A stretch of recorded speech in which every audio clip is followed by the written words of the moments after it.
Hello. Welcome to the Deep and Durable Learning Podcast.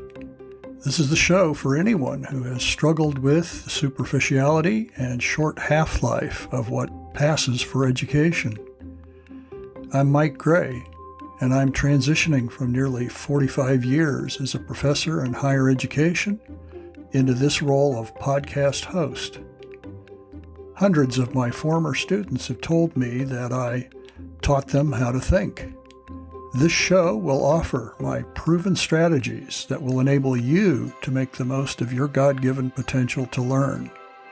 I'll lead you through concrete steps that you, and your children if you're a parent, can take to make learning an exciting exploration of empowering ideas.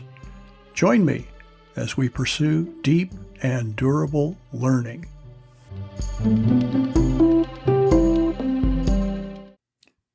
Last episode, we explored the foundational fundamental of curiosity as the basis for learning. Today, we're exploring the process of idea formation in the brain as the mechanism for learning. Why do our minds operate as pattern recognizers rather than as a database of facts? And related, what are the consequences of this reality? Let me start out by recognizing some obstacles to your comprehension and buy-in regarding what I'm going to say today. First off, you've already learned a bunch of stuff without knowing anything about our subject for today, pattern recognition. Secondly, the traditional view is that brains are for information storage. You've probably heard the acronym GIGO, garbage in, garbage out.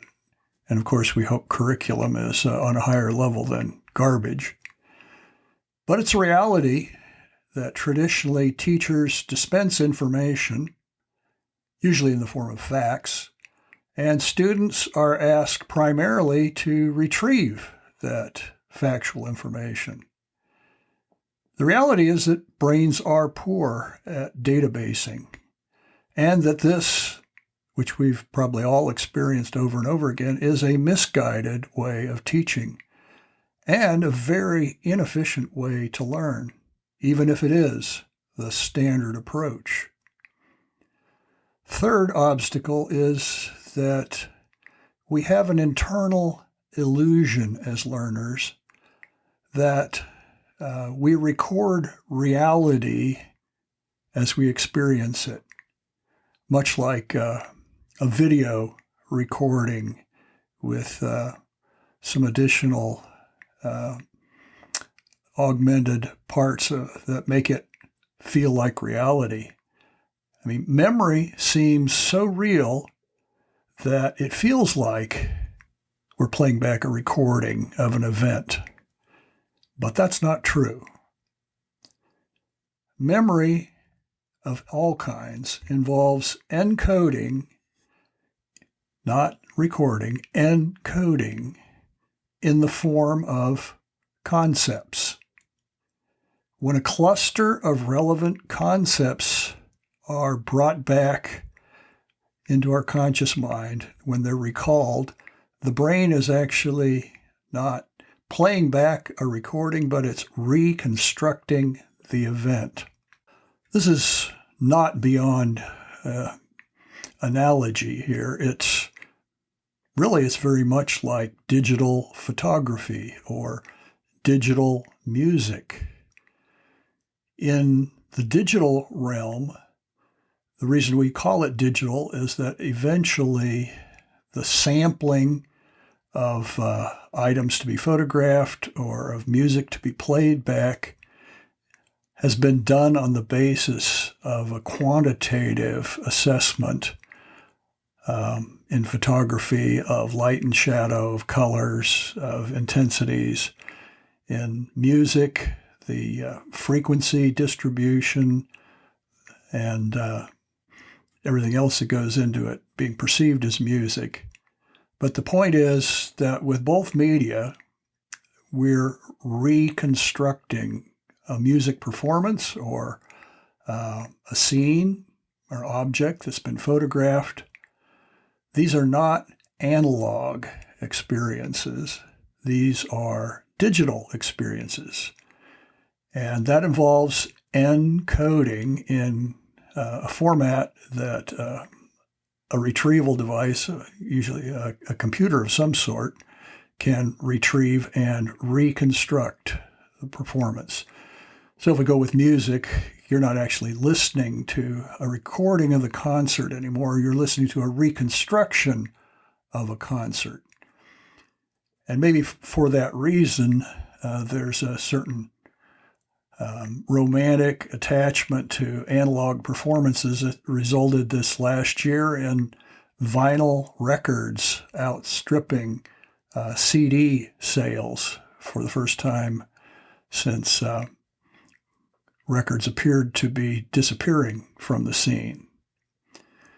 Well, that's not what I'm going to explore, but it provides us with an entry point. So we're talking about encoding events, sensory inputs, and the encoding is in the form of concepts. Now, you've heard the term concept, and that may get in the road today, although it'll be alternating using concept and something parallel, which is an idea. So conceptualization, the process of forming a concept, is actually the process of forming an idea. And the formation of the idea is through a perception of a pattern.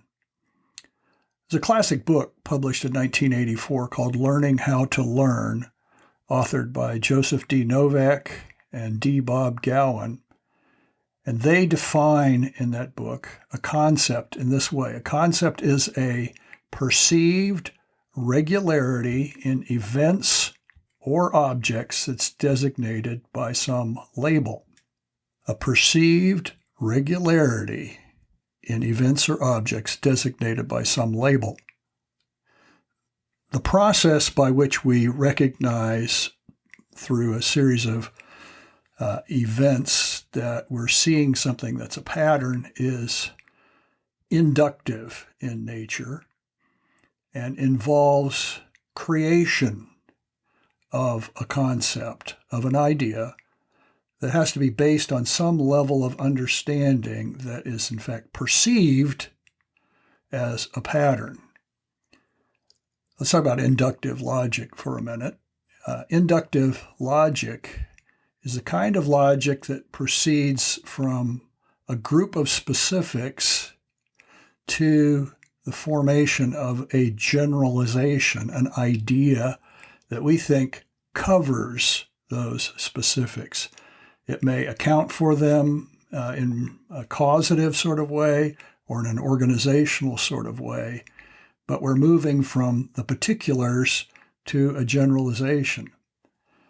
On the other hand, deductive logic moves from a general statement of some sort to a specific application of that general statement, that general idea. And so that's the kind of logic that's sometimes called if-then logic. It's the kind of logic that was made famous by Sherlock Holmes when he commented about elementary, my dear Watson, although Holmes also made inductive leaps, inductive generalizations that Watson was not able to follow. Well, here's where things get a little bit confused educationally, because concepts have to be labeled by the brain. And they're labeled with a vocabulary label, a term. And educators often go after this ability to employ the vocabulary term in an appropriate way as an indication that deep learning has taken place. And I've commented last season on this vocabulary orientation. But frankly, vocabulary is not the goal of learning, even though that's often what's rewarded by educators. I gave an example last season that I'll repeat here. My oldest daughter, when she was in first grade, came to me at the end of the school day when I was returning from work, and she'd been home for a little while, and my wife said she has something she wants to tell you. And she said, "Daddy, I can spell photosynthesis," and she proceeded to spell it rapidly.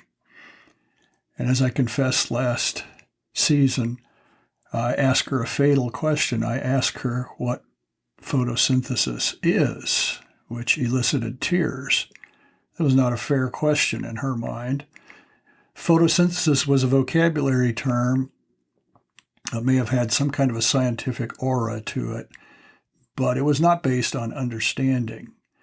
Even though photosynthesis could be employed as a label for a concept, the concept of photosynthesis is a recognition of a pattern in the way green plants in particular, as well as some bacteria and other organisms, the way in which they capture the energy of sunlight and transform it into chemical energy that then powers their metabolism. So photosynthesis is not just a vocabulary term, it is a label for a pattern in the way plants and other organisms capture the energy of sunlight. So a lot more we could say about it, and obviously a biologist, particularly a botanist, would explore photosynthesis in significant depth, and we're not going to take the time to do that today. Well, recognizing a pattern is something individuals do. It's a personal insight, we could say. Now, you don't have insight if you don't have understanding. So it's not just being able to define a vocabulary term. This shortcut of memorizing a definition does not actually empower a student in the long run. In the long run, this personal insight that recognizes a pattern is necessary in order to build up the concept and its connections in the brain. If photosynthesis, for instance, is simply a vocabulary term, it will likely become what's sometimes called inert knowledge, to be pulled out for assessment, but otherwise probably largely useless. Memorization is not an effective way to learn because it's not the way the brain was designed to function. Memorization may feel natural, but that's only because we've experienced it as the core of the educational process. And if you reflect a bit on how little you remember of all that you memorized in the past, think about that for a minute, you'll see that most learning is a mirage. Now, I'm not saying you haven't learned anything, but what you have learned, frankly, I would say, is likely due to pattern making that you've done on the sly. In a fascinating book called The Ravenous Brain, the author Daniel Bohr highlights what he calls this, I'm quoting now, this roving appetite, not only for knowledge, but for profound patterns, is both the mechanism of innovation, and here he gets right down to it, the signature feature of human consciousness. This hunger, this appetite for patterns, profound patterns, he calls them, is a signature feature of human consciousness. In another place in that book, he says, perhaps what most distinguishes us humans is our ravenous desire to find structure in the information we pick up in the world. We cannot help actively searching for patterns. We constantly look for regularities in every facet of our lives. These regularities, these patterns, are what we're talking about today. Now, there's good news. The good news is that you, as a human, are wired already to look for patterns, and you're pretty good at it. The bad news is that most approaches to learning shove pattern recognition into the background and foreground fact recall. Traditional learning does not respect the way the brain is designed to learn. And that'll be a recurring theme throughout this season. Well, let's talk about the development of the human brain for a little bit so we can get a little more insight into this pattern recognition. So let's go back to 0 to 3 years. 0 to 3 years, concepts are formed primarily by inductive logic, at least from birth and possibly from before birth until about 3 years old. We're dealing with generating patterns that we call primary concepts. These are tangible physical objects and events that the young child is recognizing have some pattern nature to them. So inductive logic, we said, reasons from specifics to a generalization that seems to cover the specifics. So inductive logic in a 0 to 3-year-old child might come up with these things as being true about apples. Apples are red. Apples are tart. Maybe apples are crunchy. Now, that's the personal experience of the 0 to 3-year-old in his or her mind that has come up with these as attributes of apples. It turns out that all of these are erroneous. Apples are red, apples are tart, apples are crunchy is due to a skewed sample. And that's part of the difficulty in conceptualization because it is a personal insight, but the person may not have a balanced representative sample. So you adults listening in know that apples are not always red. Granny Smith apples are green. Yellow, delicious are not red. There are many red apples.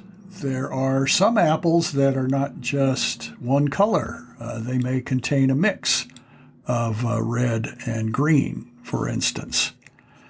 Apples are not always tart. They may have different tastes. Some of them are sweet without much of a hint of tartness, and some of them are extremely tart. They are different textures, so some are very soft, not my preference in an apple. Some of them are indeed crunchy. Some of them are flat out hard, like Arkansas black apples. The young child, 0 to 3, may recognize from observation that apples grow on trees. So this is primary conceptualization, inductive logic, sampling physical objects, in this case, apples. And even as we grow as individuals past 0 to 3, we enrich and alter our conceptual frameworks. Our concept of an apple includes varieties that we have not previously experienced. For me, in the last 10 years, that would be things like Pink Lady apples and Jonna Golds and Honey Crisp apples, and this past season, Cosmic Crisp apples. So the category of apple is not static. And that would lead us, if we wanted to explore it, on a tangent of where these new varieties come from. They come from a process called hybridization. And that's related, but not on the main track here. Certainly an apple is part of the concept of a fruit. It's a representative. It's an exemplar. Frankly, most adults don't have a scientifically valid view of a fruit. So it bothers people when they find out tomatoes are fruits and bell peppers are fruits and squash is a fruit. So we may have a very limited experience that gives a limited and skewed basis to even our concept of a fruit, but everybody would agree apples are included. Well, small children may experience applesauce. They may experience cider, apple pie, dumplings, apple fritters, the use of apples in fruit salad with other kinds of fruits, all the while enriching their concept of an apple. They may be involved with apple picking. They may see an apple orchard in the fall. They may start to ask questions. Indeed, adults might ask these questions. What's the difference between apple juice and apple cider? Or for those who inspect labels, why do bottled fruit juices generally consist mostly of apple juice, regardless of the flavor on the label? Well, you probably recognize, because we talked about it last season, that concepts in children are formed due to relentless question asking. Relentless question asking. In a 2021 book called Cosmos and Revelation by Peter Stork, he said this about children. They explore the secrets of their world by relentlessly asking questions. In this way, they activate their consciousness and they focus their learning. Hungrier for meaningful input than for facts, their brains generate questions that often reach beyond mere factual answers. Even questions that on the surface look like queries about facts hide a child's deep longing for meaning, end quote. And let me observe that as one who aspires to deep and durable learning, relentless questioning is a good habit to cultivate, even if you ask the questions to yourself and don't verbalize them to those around you, which is probably a good idea. Nonetheless, relentless questioning is the basis. It's actually generated through curiosity that we talked about in the previous episode this season. So brains, through questioning, actively look for patterns and logic. Some examples of patterns that you have already detected to some extent at least. There's a type of pattern called a story that we're very familiar with. So stories have a beginning, they have a middle, they have an end. They have rising action. They have a denouement where loose ends are tied up and there's a resolution, at least typically. Music is based on patterns. Laws and rules in general codify patterns. Language itself is rule-based. And so to those who speak good English, for instance, violations of those rules are disturbing to some people. Children make mistakes, in quotes, in language, which are often due to inconsistency in the application of the rules of language. Indeed, I'm told by those who know multiple languages, including Asian languages, that English is fraught with inconsistencies that make it an extremely difficult language for others to master, for whom English is a second, third, or fourth language. We love rhymes, so poetry, rhymed or not, involves some pattern detection, but there's a certain delight in rhyming in alliteration. When we talk about weather, weather forecasting looks for patterns in previous weather to predict future weather. In science, hypothesis formation and theories in science allow predictions to be made based on patterns, based on what seems to have been a consistent result in the past and predictions from those patterns. Surgeons do their work based on patterns and occasionally get surprised by an appendix on the wrong side, for instance, or other anomalies that were not anticipated because they're not the normative pattern. Speaking in the physical realm, yearly physical examinations and test result norms are patterns that can be used in diagnosing and preventing disease.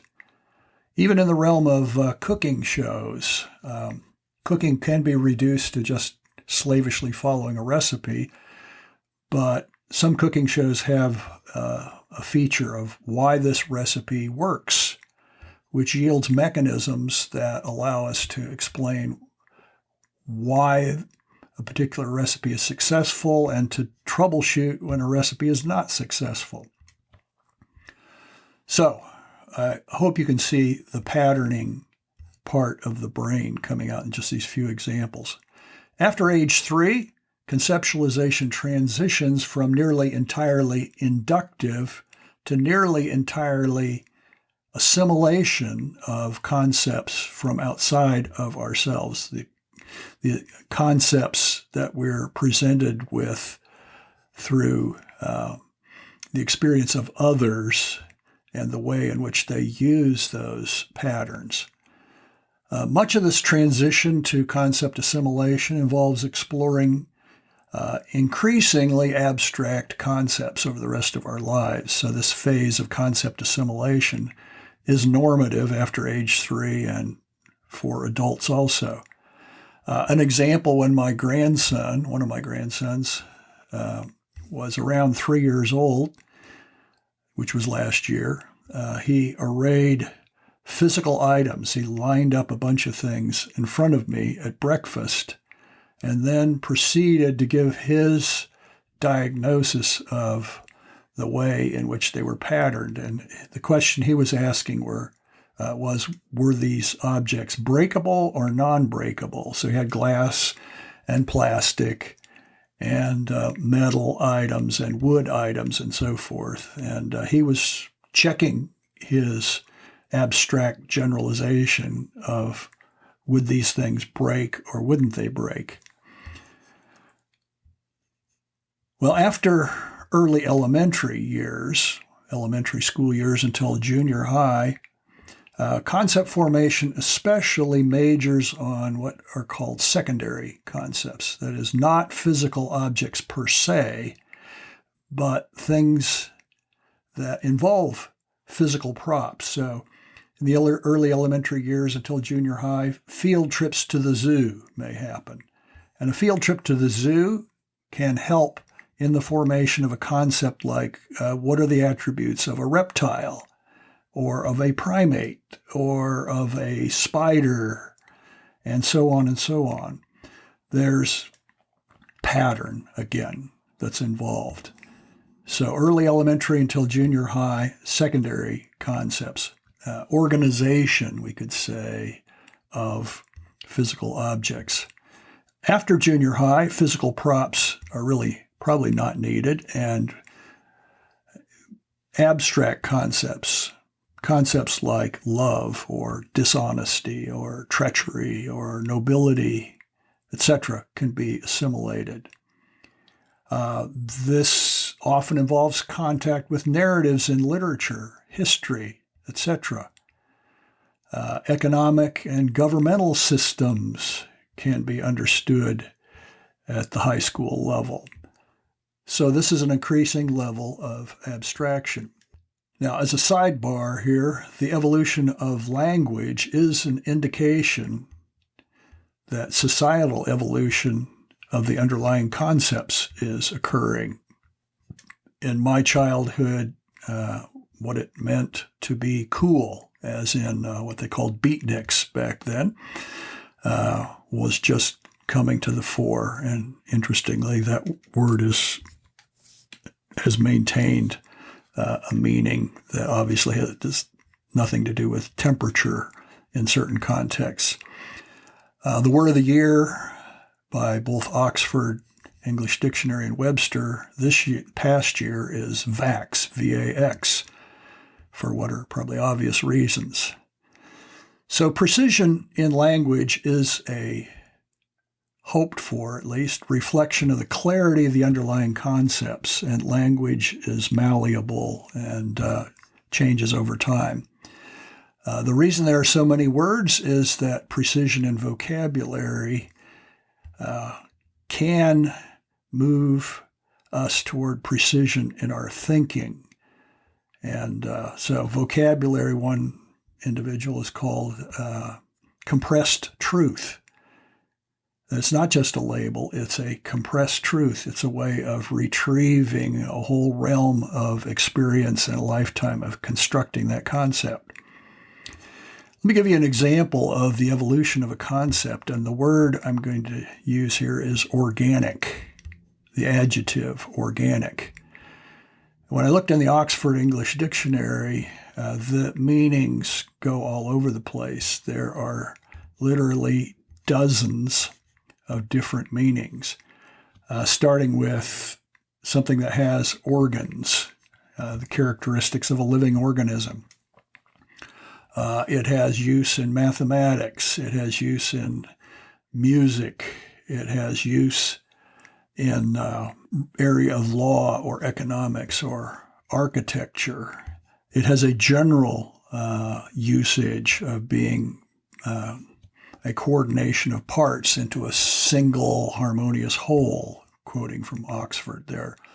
As use in architecture, in business, in chemistry, which is where I learned what organic chemistry is, as a method of farming or gardening, which I always found as that came to the fore, unhelpful, since all living organisms are constructed, especially of organic compounds. In some sense, very real sense, all living organisms are organic.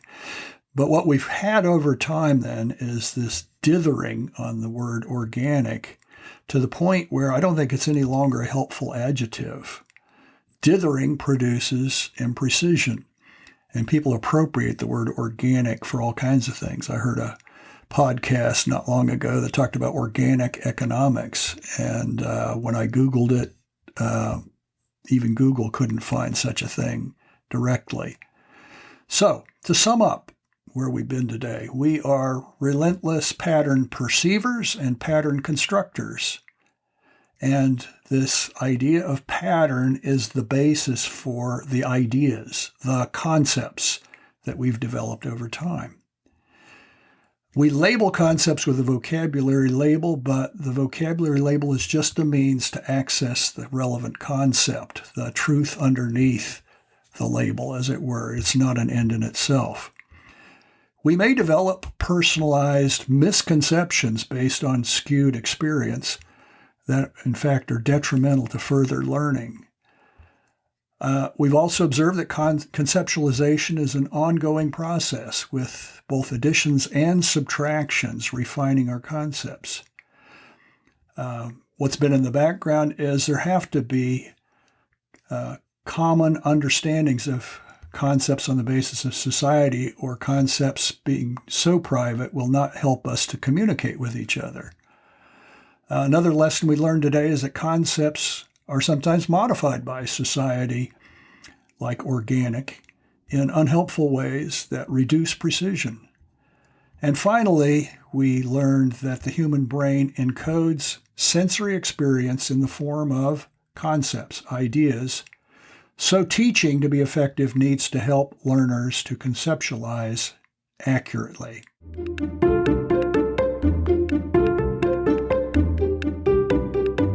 Another brain reality is that concepts are organized in relation to one another. These are patterns of patterns. In 2 weeks, we'll explore the hierarchical and cross-linked relationships among concepts that our brains use in reasoning.